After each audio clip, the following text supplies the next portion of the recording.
How's everybody doing this afternoon? I want to talk about this. I watched an interview just a little bit ago, and the guys that were the person that was doing the interviewing is a guy by the name of Ivan. You can find his YouTube channel. It's Ivan on Tech, and he's pretty good. And he had this guy on. Everybody should know him by now, Peter Schiff. Peter Schiff's been around forever. He's been around since I think the 80s. I'm not sure. I'll have to check that out, but he's been doing stuff since the 1980s. Peter Schiff, for the all practical purpose, pretty good guy. He hates debt. He hates the monetary system. He hates the banks, and of course, he pushes gold. Gold's the solution. Buy gold, buy gold, buy gold, because gold is a transfer of wealth. It's safe. It's transferable. It's been around forever. It's been around since the Bible. People have used it for thousands of years. Governments have used it. And the reason our economy is in shambles today is because we went off the gold standard and there's nothing backing the currency. And that's basically Schiff's argument. And he has an interest in this argument because he actually has a fund. I think he buys gold for people, and then he also holds gold and purchases gold and resells gold. He's in the gold market all the time. So that's Peter Schiff. So Ivan on Tech brings Peter Schiff on his show today, and they talk about Bitcoin. And of course, Peter Schiff thinks Bitcoin's, for lack of a better word, I mean, he didn't really say it, but he thinks it's a big joke. I mean, he basically thinks Bitcoin's a big joke because it's just digital currency. And of course, digital currency is nothing but something that anybody can make anytime, any place, anywhere, and it doesn't solve any problem. All it does is it's just a fantasy world of make-believe, and we just go out and create this currency. And yeah, it's got a few things it can do, but you know, then he talks about the forks, and there's so many others, and there's Litecoin and all these other things, and blah, blah, blah, and it just isn't. But the issue is, and I listened to the interview very closely, and I thought Ivan on Tech tried to bring something out that Schiff just would not handle. He would not deal with and could not understand, and that was the idea of the utility. The utility behind something like Bitcoin. And what Schiff doesn't understand is that Bitcoin solves a problem. It solves a big problem.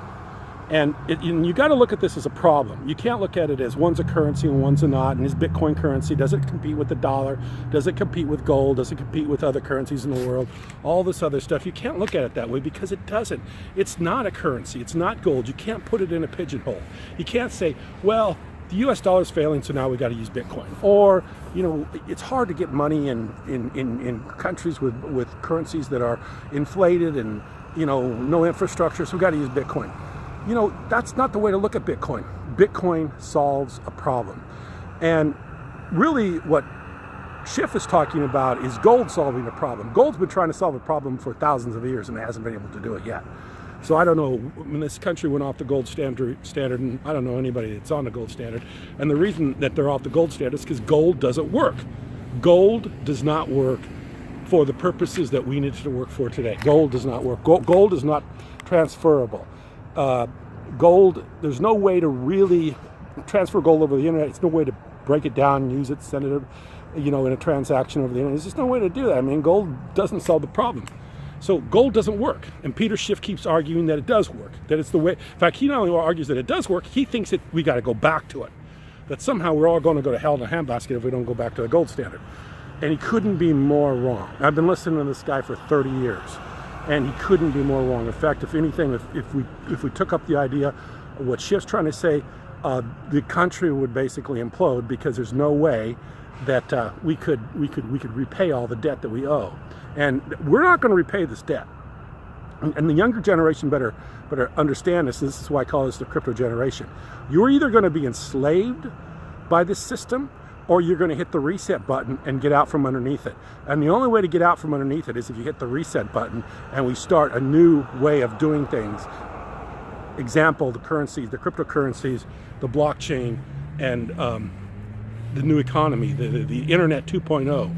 All the blockchain is, all the cryptocurrency is, it's the internet, and we want more of it, and we're going to give you more of it.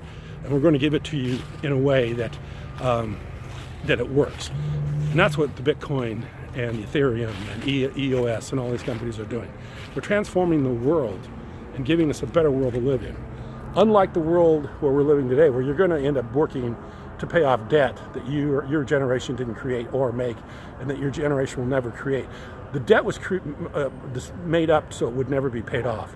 So it would basically take half of everything you make and give it to somebody else. And that's what you're living under right now. And that's what you will continue to live under. And you will live under even more of that if we went back to the gold standard. So forget about the gold standard. Peter Schiff is playing chess or checkers in a multi-dimensional chess world. He cannot grasp or understand what even remotely is going on here. I don't know what kind of background he has. He's a pretty smart guy. He grabs things pretty quick. He gets the talking points. With Ivan on Tech, he had all the talking points. He could say them really quick. He knew about the transaction times. He knew about the cost of transactions. He knew about the blocks. He knew all about this stuff. But he didn't really see what problem it was solving. What Bitcoin solves is it solves the problem of transferring wealth over the internet, and it solves the double spending problem, and it solves the security problem. That's huge. It solves those three things. So now that you can build on it, now you can have something like EOS where you can build on it. They were using an analogy in this that Peter Schiff was saying, like, Bitcoin may be like a car, and it's like the Model T.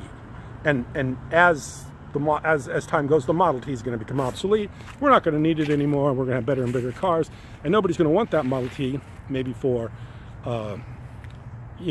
because they want to collect it, but not because they're ever going to drive it again. And that's kind of what Bitcoin is. We're never ever going to use it. It just doesn't want to work everything evolves. Bitcoin really isn't the automobile. It's the highway. It doesn't matter what automobile you drive on it. We're looking at the highway. Who cares about the car? Bitcoin, EOS, Ethereum, these are the highways that we're building stuff on. This is the infrastructure. Ivan on Tech said a couple times utility. He said it was a utility. And I think that went right over Peter Schiff's head. Right over Peter Schiff's head. He didn't get the utility aspect of what Bitcoin is and how it works and how it solves a problem, a major problem. And for that reason and that reason alone, it's always going to be valuable because of the problem that it solves. Not to mention the fact that it's transparent and immutable. So what we're looking at today is we're looking at solving a problem, and that's what these companies are doing. That's what Bitcoin's about. That's what all these companies that are in the cryptocurrency space, all these companies that are coming, so they're starting to become built. They will be built here in a very, very, very short number of years. They're solving a huge, huge, huge, huge problem. That problem is how to get rid of the third party in a transaction, and how to get rid of the third party in our day-to-day life. How to get rid of all that and utilize the internet better. Make the internet more usable. Give us more internet. Give us a better way to communicate over the internet. And I always like the idea when I use that is the great example of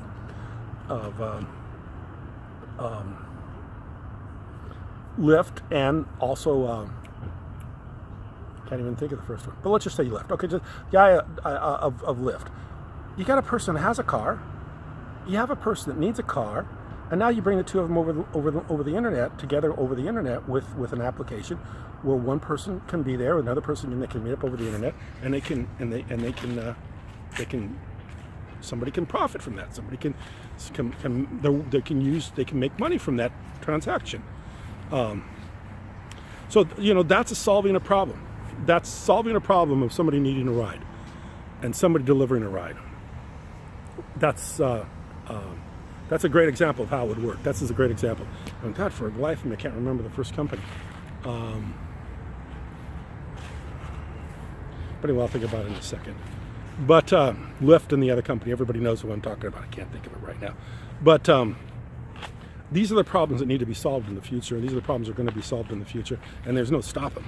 Because once you start this process of doing it this way, there's no way not to do it that way.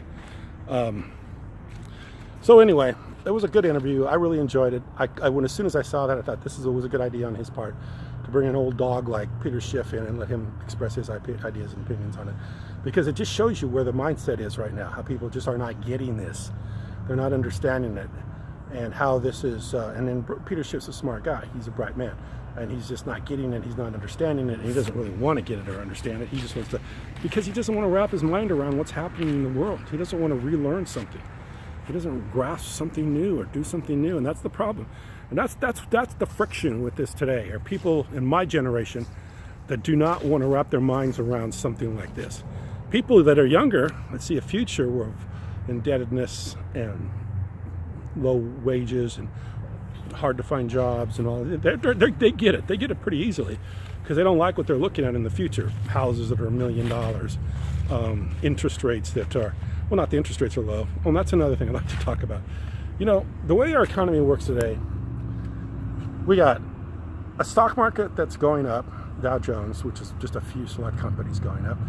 And of course it hasn't gone up all the time, it's going back a little bit. And then we got low interest rates.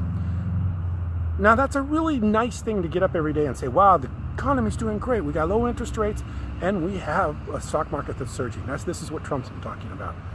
But most people don't benefit from either one. Most people don't own the stocks, and most people can't utilize or get those low interest rates for whatever reason. Maybe they've got bad credit, banks aren't willing to lend to them, they're not buying, they're purchasing, they're not using it for the right thing. Doesn't mean banker approval or anything like that. So they never get those low interest rates. So most of the good things that people talk about, nobody really participates in.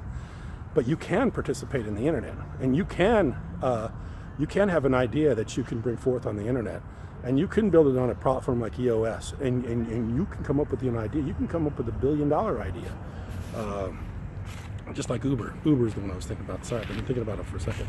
Uber is the perfect example of solving the problem, and that's what cryptocurrencies are. That's what what's happening in the world today, and it's the evolution of the internet, the ability to bring people together easier, and then have a medium of exchange like a Bitcoin, so you can actually transfer the money back and forth without having a third party involved. With gold, you're always going to have a third party involved because you can't transfer it back and forth. It doesn't work that way. It's not something you can shave little pieces off and give it back and forth to people. So and you can't transfer it digitally over the internet. So it'll never work. It doesn't solve the problem. It never will solve the problem.